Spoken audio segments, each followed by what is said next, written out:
Eva mwana nanga aobuki yanga ekila na bakitani babino lonani mpo bolia na motoki nde bozwili fota po vivre yo lukaka débrouillez-vous pour vivre article 15 maman débrouillez-vous pour vivre sala lokola e ba west africain mama sala lokola e bambotolokeshi e mame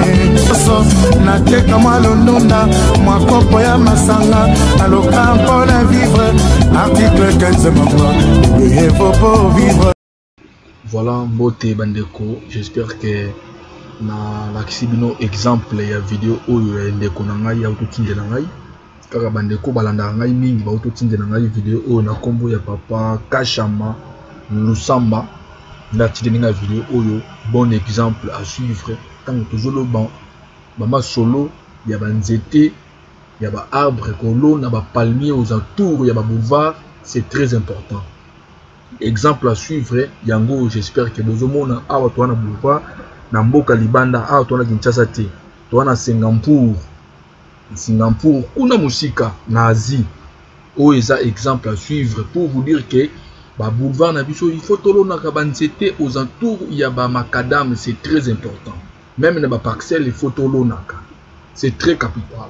Totika ba bitidi ya kokata ka banzete n'importe comment bande ko bino mo bozomona TV za radio te na tie des exemples oyo bozomona ya video ya mukie koto wana eza na palais de justice awa na Kinshasa mais oyo bozomona mutu aza na mutuka azo filmer boye azolakisa bino ba exemple yende siko c'est un Congolais avant na vivre na France mabeta ki akende tour kana ndenge na cadre ya misala na Singapour nde tosolaka alanda pe ba video na ngandi na lobela ma banzete nde a filmer boye pour que bon mona réellement tina ya nzete na kati ya ville tina ya nzete na ba macadam na aux alentours ba boulevard bozomona ba nzete ba loniao c'est uniforme ba nzete pe ya milai ya kitoko esali bien bozomona ke pesi paysage ya bien atmosphère pe ya kitoko oxygène pe ya bien yango to sengaka toujours ba bon exemple esenge na biso pe to appliquer yango yango na pesi ndeko na ngana mbote ndeko Kashama Lusamba na pesi ye mbote sika zali, c'est un Congolais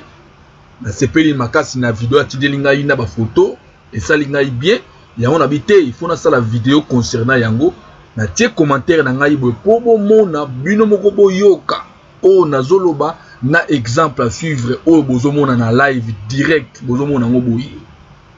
boulevard awa to na mikile ba paya na Asie kuna musika na Singapour kuna musika mais ndeko a filmé les biso bo poto mona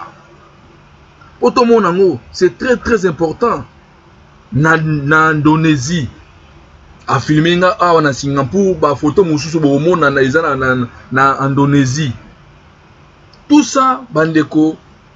bakondi ya mboka balanda vidéo, c'est pour ça que je vous demande de partager ça bakondi ba mona pe batala ba exemple à suivre. Na kaya boulevard du 30 juin, il faut pas revoir kaya boulevard du 30 juin. Balone la biso banzete ya milai ba pigmenté mozomona ba nzete balonaka ya boyende to lingi na boulevard ezana ba surtout na ba boulevard minene bota siko ba photo bomona ba exemple pe ba photo neti photo bozomona ba fleur banzete, c'est très important. Ah peu surtout bozomona na boulevard macadam yango bozomona macadam aux alentours ya macadam banzete et embellir côté pe bozomona banzete ba décorer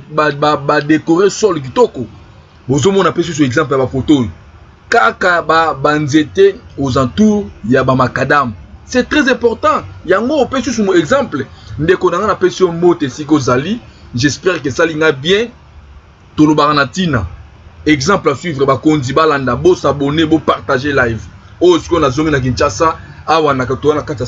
na palais de justice, na pesika exemple mukie. Merci beaucoup. Eva tala mwana nanga aobuki ya ngai kila na bakitani babino lonani mpo bolia na motoki nde bozwi lifuta po vivre yo lukaka débrouillez-vous pour vivre article 15 maman débrouillez-vous pour vivre sala lokola e ba west africain mama sala lokola e bampotolokeshi e mame